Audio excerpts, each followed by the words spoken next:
my best friends in this industry. I feel confident enough to say that you're one of my best friends in this industry. If not best friend, IRL, right? Is that what the kids say? IRL?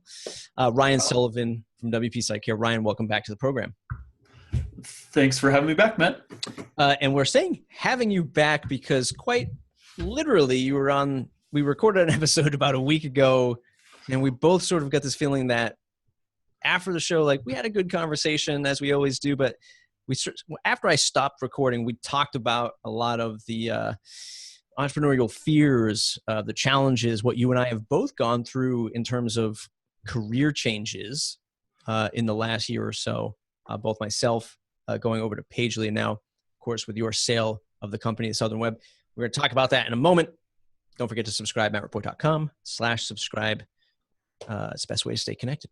Ryan, for folks who don't know, who are you? What do you do? Yeah, so my name, as Matt said, my name is Ryan Sullivan. I've been working professionally in the WordPress space for about 6 years now. I started out very much in a technical role, and I started out by starting my own business in a very technical role, and then business kind of grew and evolved, and as I started using WordPress before that, a couple years before that. But yeah, I mean, over the last 6 years, I've been involved in a lot of different community things. I would describe what I do now as kind of more of a sales growth capacity, and kind of where my new focus will be. But yeah, that's definitely changed and evolved as life has come my way.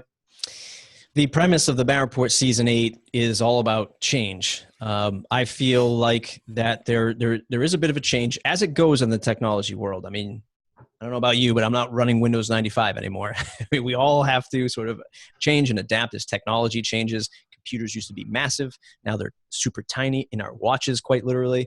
And the same thing with business. Markets change. Customers' wants and needs change. A product that you sold maybe 10 years ago is totally different than it is today. Let's talk about the sale of WP Site Care. And you've written an article, which again, I'll link up in the show notes, titled Changes, sort of about why you've made the change or why you've sold the company, what brought you to this change. But first, I want to just tap into the WordPress market. Do you see things changing for service-based companies, product-based companies, or the flavor of the month, the productized service company? Right. Yeah. So definitely, I mean, there's definitely a shift, right? Like what I've been noticing more and more, and it's a trend we've seen over the last, couple of years, is people wanting a vendor who is their kind of go-to vendor, like the company that can provide kind of a wide range of services. They don't want to have 4 different tickets open in 4 different locations. And they don't, and even beyond that, there's just kind of a communication and a trust aspect that buyers, as the industry kind of evolves, start to demand a little bit more. So people don't really want to have to differentiate between, the front end of my website is managed by this one person who I have to email. And just the complexity of that is something we had people tell us all the time when we were running Site Care as its own service. We really wish you guys did web development, or we really wish you guys did design, or we really wish you did XXX, right? And so I've seen that shifting, and I've seen that, and I think I don't know if that's because of a maturation of the people who are, the end user and the growth of the platform itself. I'm not really sure but I think it's just kind of a convenience thing too. Like in general, we're very if I had to talk with a bunch of different companies about, who a different company for my checking account and my savings account, that would get pretty old pretty quick. So I think there's just like this element of people wanting things to be more simple, and other platforms are pitching simplicity, and so I think there's certainly that that's a trend I've seen for sure. Mm-hmm. We talked about this previously. There's a lot of copycat businesses in the WordPress space, and not a bad thing. I mean, you could look at any other theme company as a copycat, and there's just like some small minor artistic details that change from theme to theme or whatever. But there are quite literally copycats of WP Site Care, where they literally copied and pasted the text and then the font styles and the colors and just switched the logo around barely and called it that. I mean, was that an indication, or is that an indication of, boy, number one, it's easy to spin up and say you're a WordPress service, and number two, does it mean that there's just way too many hands in the pot in this WordPress, at least WordPress support business, that you found sort of difficult over the last couple of years? Yeah, so I interpret that a couple of different ways. One, we're flattered. Thank you. Thank you for recognizing our fantastic work.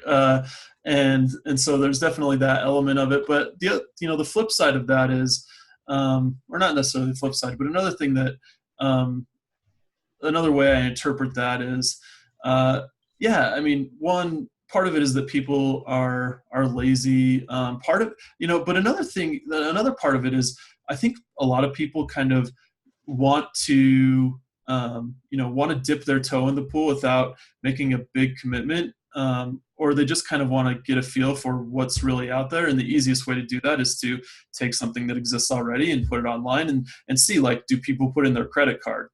That's kind of, but they're not thinking about, they're more focused on the opportunity to generate revenue than they are to actually being able to provide the service that they're selling. And so, the more, I think that happens with any industry. Like, something that's working okay for somebody else, people are just, people are going to copy it. People are going to do what they can to, just to, like I said, kind of test it out, get a feel for it, and see if people will start giving them money. And if they can, maybe then we'll figure out the actual providing the service part after the fact. But it seems like a natural thing in most industries that have any kind of popularity at all. A real sidebar here. I just switched my audio to stereo. Let me know if that changed the way you hear me. Do you hear me in both ears, left ear, right ear? Any change at all when I speak? You don't sound different, but okay. I think you are in both ears now. Okay, great. Beautiful. Sorry about that, folks. Just a little technical snafu in Zoom. Let's just break that down a little bit. Does that mean that the productized service-based business is one where people just say, hey, I just want to focus on revenue? Does that productized service, does the vanity of that, I guess is what I'm getting at, does the vanity of that type of business lend towards more of like quick buck, or, you're versus thinking, oh my God, like there's actually a lot of overhead in this business, actually providing the value that you said you're going to provide, hiring people to scale, advertising and promotion. Like, why is it that people just jump into revenue first and not this overhead of thinking about long-term success? I think there's a couple of different things that play into that. That's what's being sold to people, like this ability to, make it to quote unquote make it, be an entrepreneur. I've seen you talk about this all the time. It takes 5 minutes for somebody to spin up a lead pages landing page and talk about how they got successful when they're really, getting photos taken with a Ferrari that they borrowed from a friend. Like, those are all things that happen. And I think people get caught up in that, and they see, okay, it looks like so-and-so is doing well. They're successful, and there doesn't seem to be a lot to this business, so I'm going to try it. Yeah. And I respect the hustler. Like, I respect the people who are just like, I'm going to start and see if this works or not. Absolutely. I think there's a lot of value to that, but at the same time, and I also think not only is there a lot of value to it, but I think initially you kind of need to be a little bit naive. I know that I was. If I knew everything, 6 years ago that I know now about what's involved in operating a business at any kind of scale, I don't know that I would have got in the first place, right? Yep. And it's been a good thing. Like it's been a good thing. And so I think there has to be some like a little bit of, you have to be a little bit naive. But I think that's kind of the main thing is people just don't really understand what it is they're signing up for when they, when they copy the HTML and CSS and put it up on a hosting account. They're not really ready for what they're getting into. It's human nature, I think, that we all want some building blocks to get started, right? I mean, where we perceive it as like, okay, I know there's going to be some hard work there involved at some point, but just give me some quick 1, 2, 3 steps to get to, from 0 to 40 miles an hour instead of 0 to 60. I think a lot of us feel like we can do that because some other industries you can, I guess, maybe. So when it comes to this industry, it's like, well, if I just copy that person's website, make the same pricing and tweet to the same customers, I'll get, 25% of their business or whatever. And a lot of that has to do with being naive, not understanding what's involved in running a business. So sometimes it springboards you kind of quick, although probably not the most tasteful way to do things. But certainly I just feel like it's one of those things where, it's being sold to us by other folks, and they're probably being sold by somebody else who's being sold by somebody else. So right. It's this vicious cycle in human nature, I think, and in not just our industry, but in multiple industries. I mean, from my point of view. Let's talk about the point at, I'm reading this article again, folks, if you're just listening to this or watching this, I'll link it up. Go check out the article that Ryan published. But we get to a point where, you're reading this book, which I think many of us have read, called The E-Myth, and it's about working on your business instead of in your business. And you sort of quote yourself here and you say, I've got to make sure that never happens to me. That can never happen to me. And then you say, well, it happened to me, where I fell into this thing. Absolutely. Hindsight 2020, like when you look back, can you recall points of where you saw the mistakes now that you're looking back at it? Like, can you point out 1 or 2 mistakes that maybe other folks can identify with, where they might be going through right now? You said, hey, I thought I was going to avert that, but I didn't. Anything you can point to that you can recall looking back? Yeah, no question. So the hard thing to identify is this is definitely a progressive thing. I think it's like with anything important with anything important in our lives, you have to have regular check-ins on yourself. So,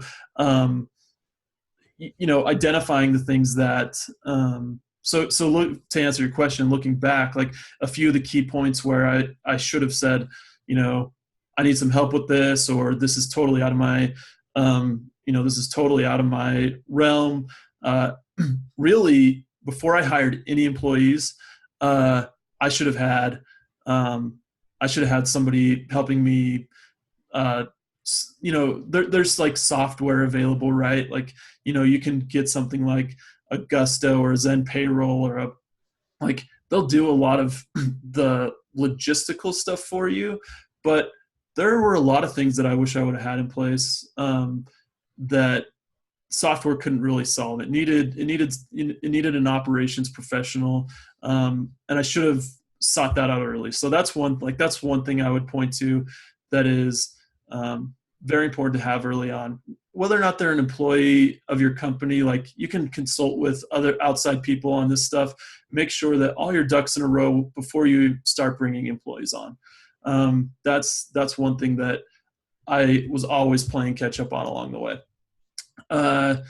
Another thing is finance. So like I understand how money works. Like that's not that was never a real challenge for me. But at the same time, understanding how money works is very different than understanding how it works in the context of a business, and how you like make decisions around money too. Like knowing whether or not you know how to pay your mortgage is very different than knowing this is a good point for us to hire, or we need to spend money in a place where we haven't before because of XXX, like because of all these different reasons. If you don't have a clear understanding of that, and I surely didn't, like that's a point where you're going to want to, again, get some, even if it's not somebody you bring on full time, because it's not really justified early on usually, you know, finding a consultant or, you know, an outside CPA or somebody who can help with those types of things, makes a huge difference. And those are things, like those are the two key things that were always kind of weighing me down and always drawing my attention away from the thing I was really best at. And so those are definitely some things that, you know, if those are places where you're not as strong, find help as quickly as you can to get started on those, in those areas. Yeah, because, you know, even if you're somebody who's listening to this and you have like a boutique agency or maybe a service like Ryan's, even if you're at 2 or 3 people, it's probably manageable. And you're thinking like, okay, you know, I don't understand why I would need to either reach out to a professional. I certainly am afraid to hire somebody to pay a lot of money or sign up for like a Gusto or, you know, the other ones that are out there. But it's the unexpected scale or growth that all of a sudden you find yourself with 6 employees, 12 employees. And now what you are managing, you know, in your little, you know, notepad is no longer scalable. And then you have people from different, especially if you're in a remote job opportunity, you have people in different states, different parts of the world, laws are different, taxes, health insurance, all of this stuff. And getting your ducks in a row out of the gate is super important. Having said that, it's easy for us to sit back and say, make sure you have all your ducks in a row. And what I've found from talking to folks over the years is they say, yeah, it's great to have the ducks in a row, but I don't have enough, you know, there's not enough profit in my business to even sign up for these services, right? Or to even figure out how to pay somebody because I'm really just, you know, carving up the pie pretty tightly. My opinion is a lot of folks start off charging way too little. And I'm sure in your business, you learned that lesson, especially in the WordPress services business or support services business, where, I mean, years ago, people were launching the service for like $20 a month. And I'm sure there's still people out there charging $20 a month. What lessons did you learn there in the gaps of being a profitable business, charging enough to actually get the work done? Yeah, all of the above. So we've changed prices several times over the years. It was typically a future-proofing move. It was being able to, you know, it was being able to provide a better service going forward more than it was necessarily trying to, you know, increase profit margin or that kind of thing. It's just like everything gets more expensive as you grow. And so if you want to maintain quality, as your team grows and as the business grows, as in the number of clients that you're serving grows, inevitably there's going to be some shift in what you charge to be able to support that.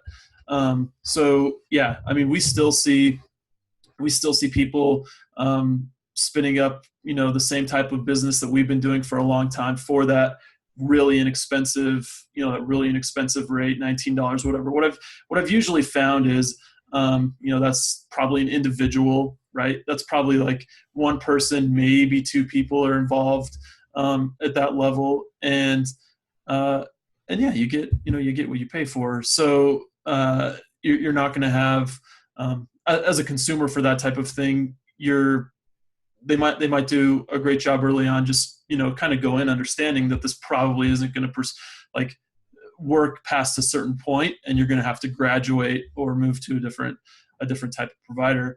At the same time, you know, I would just say you can't really afford not to put this stuff into place. Mm-hmm. Like the excuse of, you know, we don't have margin for that right now will bite you in the ass. I mean, it did me early on. We were able to recover all that kind of stuff, but at the same time, it's like those are things that are so fundamental to the operation of how your business works that that not spending whatever that costs. You can, like, if you're good at what you do, you can find a way to increase margin or bring more customers. Like, you know how to solve that problem if you're in this business already. If you're in a business already, that's something you know how to at least, talk about or figure out. But the stuff that you're, if you're on the flip side, if you're really good at finance, if you're really good at, HR, if those are things that are your strengths, then, you can find those are things you can handle and find people to run the other parts of your business. But if we're speaking strictly from like a founder who has, a technical expertise or client services or that kind of thing, and that's where your strength is, put your focus there, invest in the other supporting pieces, and you will be very, very happy that you did later on. Yeah, I mean, I remember one of the biggest lessons I learned, and it wasn't, I never rectified it at the time, but when I started the agency, a decade ago, now that I'm thinking about it, back in 2008, we had, I had come from another organization that I was in charge of, a web development shop. And I was just fresh in that space. It was nothing I just knew about, like, web technology, Drupal, WordPress, open source stuff. And I was just put in charge of this web development arm. And back then, building websites, people were spending, without, batting an eye, 20, 30, 40 grand on like the smallest website, compared to what you can launch today. But some of the lessons that I learned there was, well, wow, like, they had a bunch of engineers, and like, well, we need to have engineers, we need to have designers, we need to have project managers. And when we spun up the agency, my father had sold our long-standing family business. So we had a little bit of cash that some people aren't afforded to when they start their business. And it was just like, let's hire people, like, without knowing how to manage the people and what to expect from deliverables from your own employees in this space. We were like, well, let's just hire a designer, a developer, and a project manager. And then we were pricing websites at like, $1,000 because it sounded expensive to us. Meanwhile, we're paying people respectable $50 to $60 an hour, which is about a decade ago. So it was respectable. I mean, it wasn't low, it wasn't high, it was right in the middle. But we were just burning through our $1,000 budget in like seconds. Yeah. Right? And these are things that you don't know, because you don't know until you realize it. But being able to adjust when you see it as fast as you can see it. And the general lesson is raise your prices, which scares everybody because they're like, how am I going to sell this? Raise your prices. And that's usually what will solve a lot of the problems. I don't know about you, but it did for us anyway. Yeah, well, and the flip side, like the other part of that is, if nobody's gonna want to be a part of a conversation where they hear they're gonna start making less money. So right. An employee doesn't ever want to have anything to do with that conversation, and so if the choice is between having that conversation and trying to talk somebody down on their compensation or selling more, for me, the natural thing is, okay, I'm going to sell more. Like I'm going to sell more. I'm going to increase prices. I'm going to do, whatever it is on that side to account, because inevitably the other path ends poorly for everybody involved.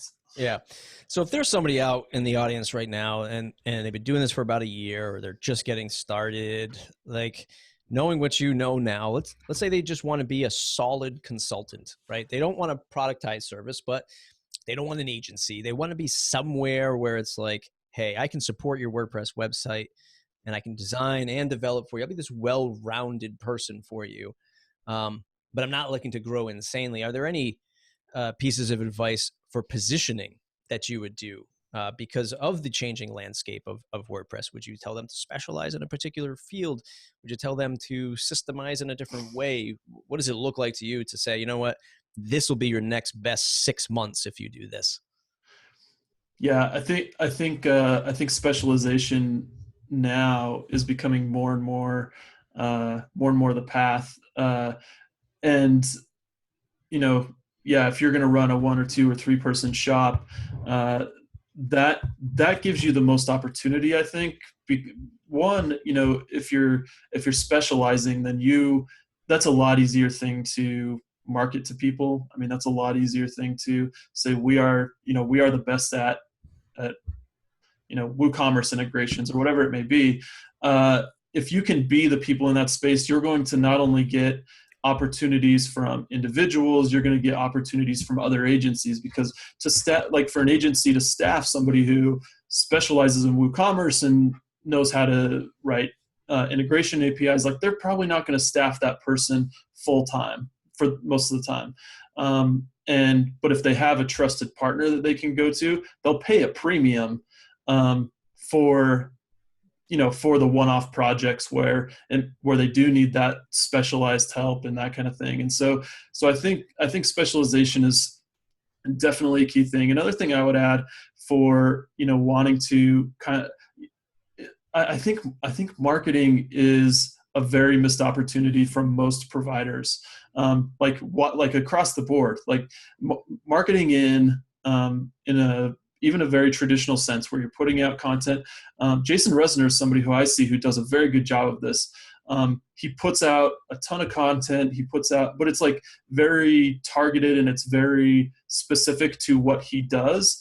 As far as I understand, Jason works by himself, but he, he's constantly, he's spending as much time talking about what he does as he does doing it. And that's another way. If you're just going to be, if you're going to keep things relatively small, keeping people informed about the stuff you're working on is a fantastic way to open the eyes of, Joe Schmo off the web, off the street, and, grab the attention of other agencies who are doing other stuff. Gives you lots of opportunity. Yeah. It's a hard balance, right? And I struggle, having been doing this forever and, having talked to so many entrepreneurs and mentoring so many entrepreneurs, it's still something I struggle with portraying is you want to specialize, but you need multiple channels of revenue. And when you're marketing, it's easy to say, well, I can do this, this, this, and this. But the most successful marketing comes from what does that person solve for me? What does she do awesome that I'm going to go and hire her for? Or what does that organization do amazingly that we know that they're the best shop for it?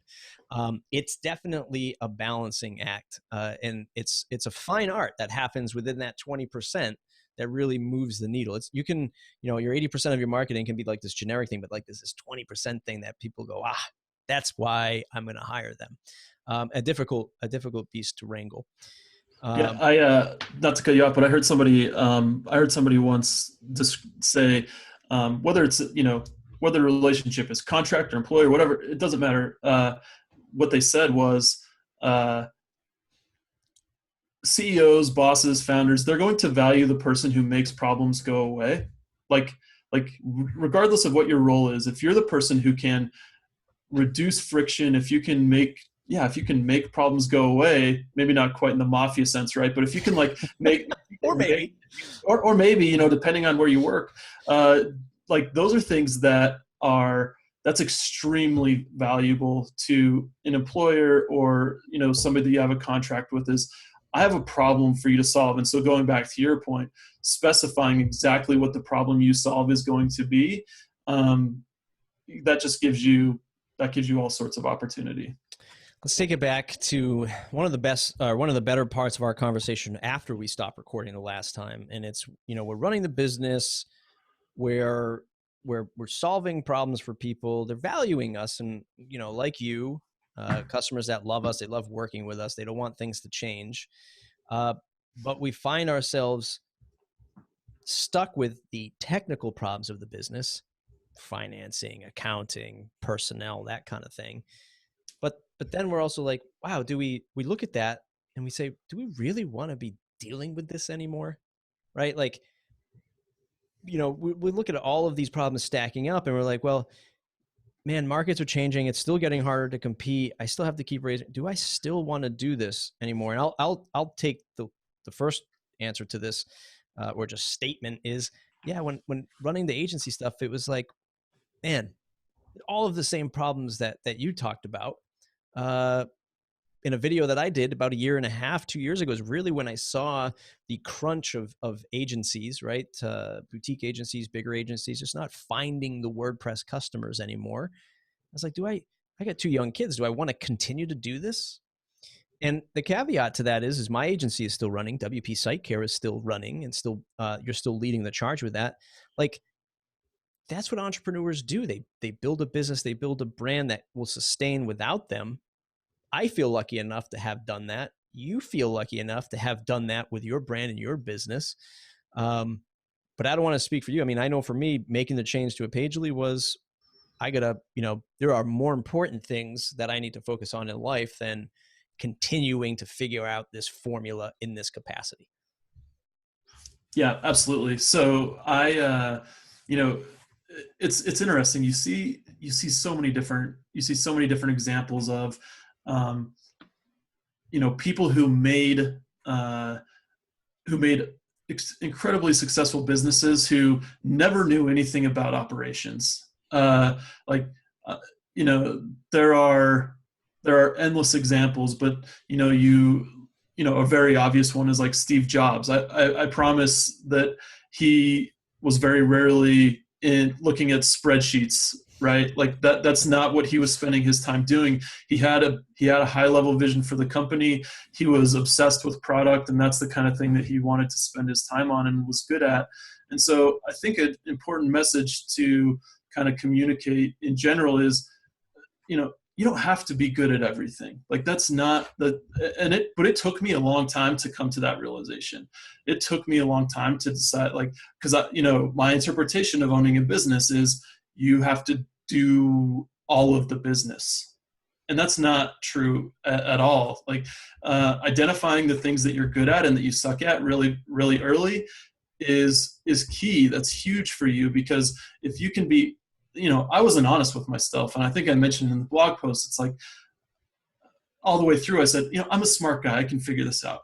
I'm a smart guy. Well, the whole time that I am, catching up to this learning curve and trying to train myself on things that people have decades of experience in, I'm getting behind on the thing that I'm really good at, and I'm feeling overwhelmed there. So I think it's just important to do a self-evaluation early on in your business and say, not only are these the things I enjoy, but these are the things that I'm actually good at and that will benefit this thing that I'm trying to grow the most.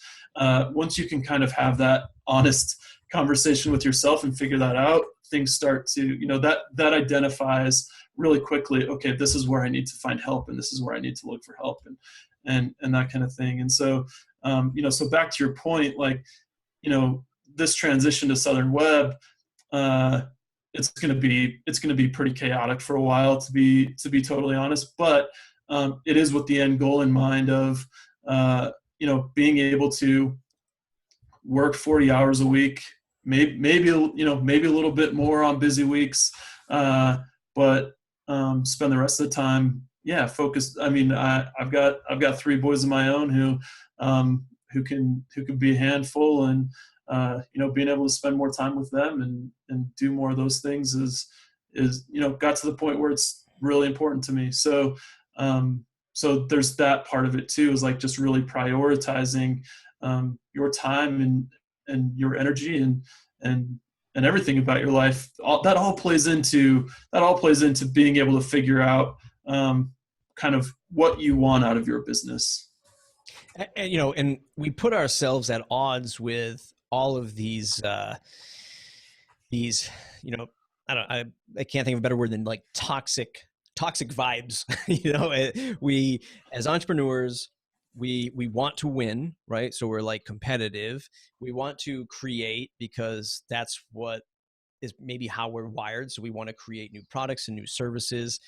We want to help people, right? So it's great to say, okay, we're competitive. We're trying to reach a whole bunch of people. And by the way, I got this awesome thing that I built and I want it to solve your particular problem. And we want to put that stuff on rinse, repeat. And then there's all these outside factors that come in, which is all the operational stuff that you talked about.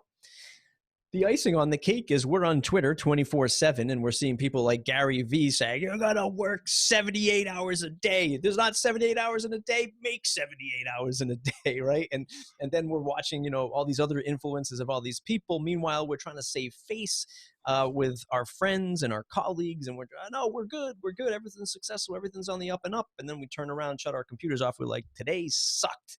You know, I didn't make a sale, I lost 3 customers, my employee walked out, and you know, the server's crashing. But on Twitter, everything is great, you know, and there's not a solution to that. But for those of you who are listening who have been doing it for years, number one, you're not alone, obviously, because we're all talking about it nowadays, or at least I feel like we are. Number two, if you're just getting started, this is the game, you know, and I don't know any other way to position it, but it's the game. If you're starting an agency, one of the best things about starting an agency is you can charge whatever the hell you want. You can charge $100,000 a website if that's what you want. Sell it to 10 clients a year, make $1 million a year, you're done, right? But the challenge is selling 10 websites for $100,000 a year. You know, and you can work backwards to do the math. No one is here to tell you how to build this services business, but at the same time, that is the challenge, right? That's the challenge. And that's the up and downs of being an entrepreneur. Sometimes you have to take a step back and just say, hey, I'm done. I'm done with this particular thing. And the way I look at it is, this is just one chapter, baby. Like, I'll be working on some other stuff, right? I have the freedom to move on to something else. And like I tell the people that I mentor, most of these investors, and I know most of the people who listen to this, who are listening to other investor shows, hear this all the time, but they're not investing in the idea that you're presenting in front of them.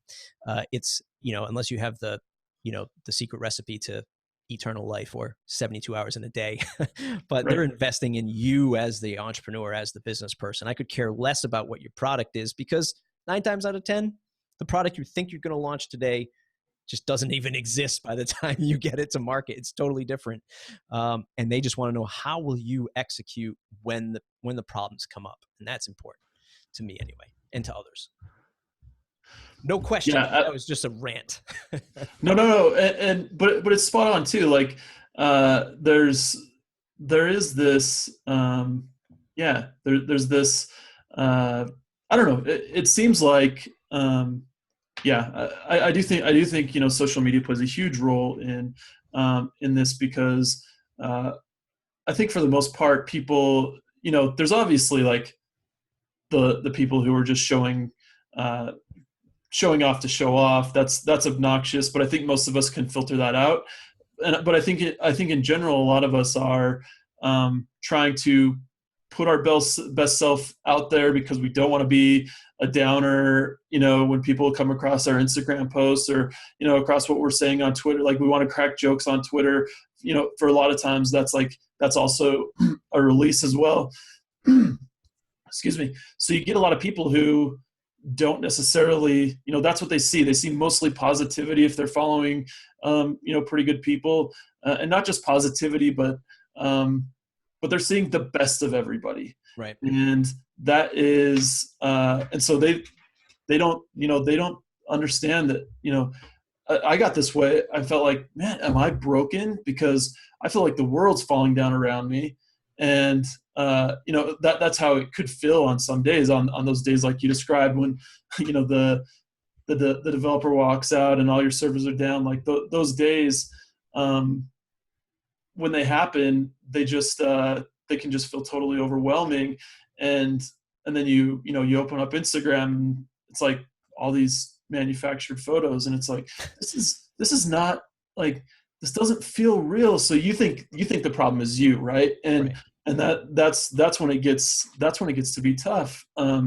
But I think so. That's why I love these types of conversations, because they reinforce the people that it's not you. Like, this stuff is real. This stuff is happening. People are struggling in their businesses, and it's not even necessarily related to whether or not the business is profitable. It's more, it's more about all of the other stuff that people think, this is not what I signed up for. Like that's a place where a lot of people can get and do get. So I think it's important we kind of, let people know that. I mean, how many times have you walked into like a networking event or just like a business thing or just a casual conversation with another business? How's business? Oh, it's great. You're a liar. Just say it sucks, right? Yeah, I yeah, have, that's going to be my new thing because it's never going to be, even when it's 100%, it's going to change. Like you have to be ready for the dip. And when people say how's business, oh, it's great, but it could be better. Well, that's the best answer probably. Or maybe you just right. sucks at, you got a customer for me. I have no problem asking that. I think that this is an unprecedented time where so many, like we as humans, we don't know how to deal with social media. This has never existed, right? And today Right. or yesterday, the largest, say what you will about him, but PewDiePie, which is the largest YouTube channel, just a single dude, right, that makes videos. He's got 67 or 68 million subscribers on his YouTube channel, by far the largest. He put out a video yesterday saying, like, look, this is not easy. It's not easy to sustain this and to keep coming out doing this every single day. And even when you think, oh my God, you've got 66 million subscribers, that you're just done and everything's going to be easy for you. It's not. And he's just talking in the YouTube world, which has its own controversies. This happens on Twitter, on your business, on your blog, on your newsletter. People are always questioning, like, how do I get 100,000 people on my newsletter? You don't need it. Right? Right. Do you need it? People just don't know how to deal with this as a human race yet. I don't think we're going to figure that out for at least 2 more years until we Yeah. kind of solve this problem. I want to look this up really quick because I want to make sure that that it's the right that I mentioned the right person here. So just going to like metrics that people are looking for. Yeah, I read this on the I have a link here for show notes, but the premise is it's called 1,000 Raving Fans. I don't know if you've ever seen this or heard this, but the premise is that if you get 1,000 people who are in love with what you do and the service you provide and the value that you bring to them, that's essentially all you need for any kind of scaled success beyond that point. And that's a metric that I've always been able to at least relate to at some level. Like you start talking in millions, that doesn't mean anything to me. Like it really doesn't. But something like 1,000, it's like, okay, can I get 1,000 people to not just pay me, but to really love what we do and the way that we do it? Being able to, that's a metric that I've always been able to kind of measure myself against in some way and say, are we getting closer to that or are we getting farther away from that? And that's, but I think that's like a helpful piece of context for a lot of people who do see, they see just this massive scale. They see these people who are doing these intense, crazy things with, if you read any type of tech news, they don't even talk in millions anymore. They only talk in billions. And Yeah. for most, for 99.8% of the population, those numbers mean absolutely nothing. And so I think adding, 1,000, yeah, that sounds like a pretty high number, but there's still some like context to that for most people. It's like, okay, I can wrap my head around that a little bit better.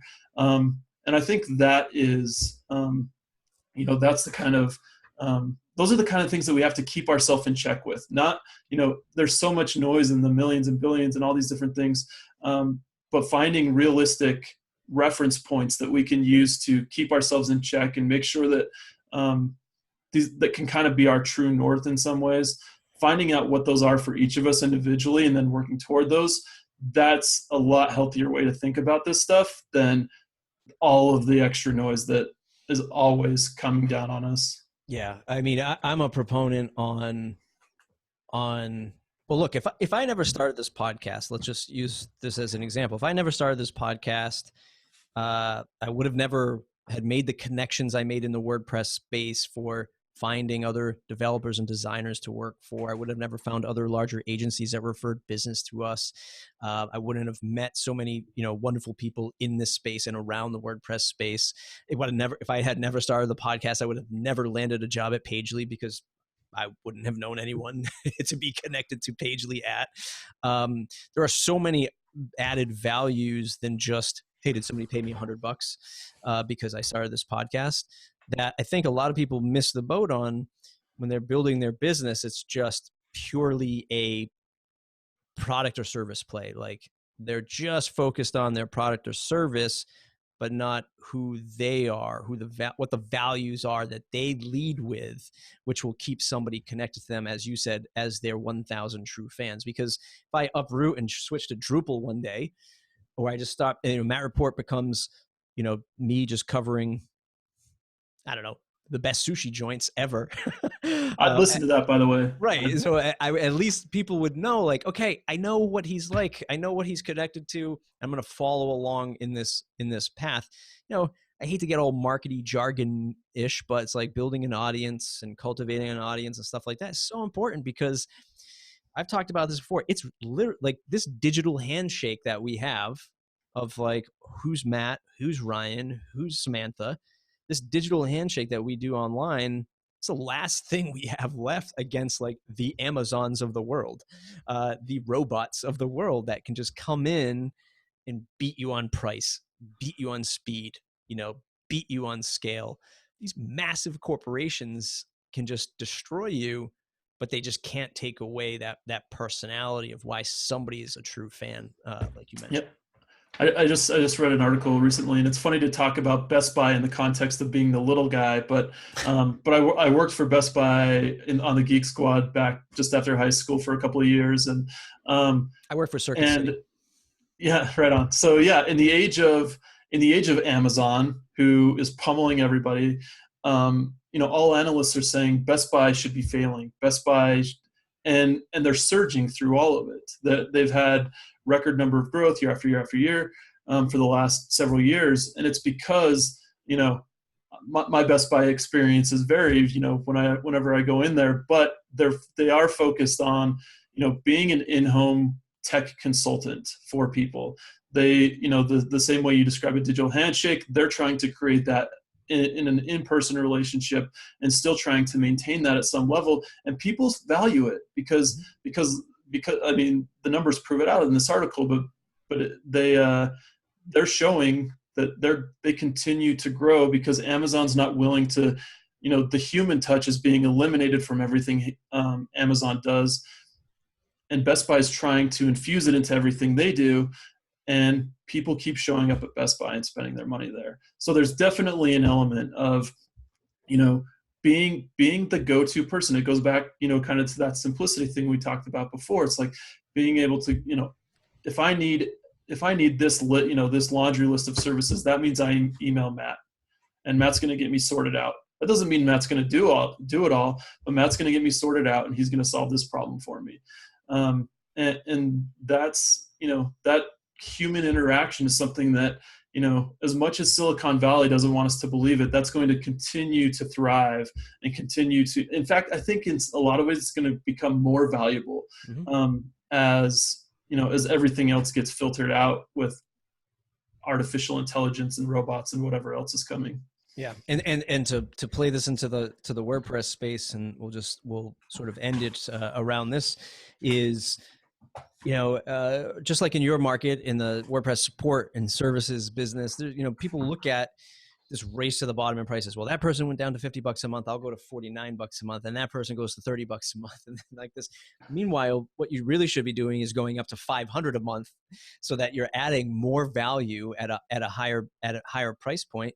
But, to draw some threads of like product and Gutenberg and things like that, the whole discussion around WordPress these days seems to be centered around Gutenberg and where it's going. And now you're just starting to see, or at least I'm seeing, all of these people, I'm going to do this in Gutenberg, I'm going to do that in Gutenberg. For us, for our Conductor plugin, one of the things that we're doing is like, yeah, we'll be Gutenberg compatible, but we know, like a good old trusty wooden handled hammer that you dig into your toolbox with, You could go and buy a carbon fiber, made out of titanium hammer from Home Depot for $90. People just I want the trusty tool. I don't want to change, right? So when we look at our product development, we say, no, we're not going to get rid of the traditional admin piece that we have on our tool. We'll be Gutenberg compatible. But we're not going to change the traditional way of having an admin panel in Conductor because we feel like people still want that experience. Right. Anyway, that's how I tie in sort of the change of the WordPress marketplace, the change of, the big boys like Amazon versus Best Buy. I feel like we're going to see more of that in the WordPress space where, yeah, you can play, keeping up with the Joneses, Gutenbergses. You can play that game, or you can play, hey, solid solution, great piece of software, great service, relationship built, and play it that way. Ryan, this has been a much better conversation than our first one. Yeah, the last one was terrible. This is much, much better. This was a good one. Maybe we'll leave the original one. There were some good bits in there too, maybe as like a director's cut. But this is some invaluable insights. I hope anybody who's listening to this, look, if you're looking at your business and you're saying, man, I feel that weight on my shoulders, feel free to reach out to either Ryan or myself, or at least you can reach out to me. Definitely. Ryan, I don't want to put words in your mouth, but if people want to absolutely. Anybody wants to talk to me, hit me up. Always around. Yeah. And you're going to be day to day at Southern Web. Any changes to the business and how you're going to be doing things? You said it's going to be kind of chaotic for the next couple months or so, but yeah, just from an integration standpoint, just like, getting everybody set up and running again operationally. On the client side, we don't want anybody to know a change is even happening. Like that's definitely our goal through all of it, is to make sure that the transition is super smooth for all of our clients, and so far for the most part it has been. So the only reason there's chaos is because we're trying to make sure we meet that expectation and don't want to disrupt any of our clients day to day. We can be disrupted for a while. We'll let them continue on the way they have been. So that's good stuff. Where can folks find you on the web to say thanks? Easiest place is Twitter. Ryan Don Sullivan is the handle. Awesome. You're going to start blogging more now that you've published the changes piece? I hope so. That's the goal. I really enjoy writing. So whether it's technical or otherwise, I really like to put stuff out. And so this should free up some time so I can get back to that. Everybody else at mattreport.com, mattreport.com/subscribe to join the mailing list. It's the number one way to stay connected. Leave us a rating on iTunes. It really helps us keep going here at the Matt Report, the massive staff of 1.5 people. Until next time, we'll see you in the next episode.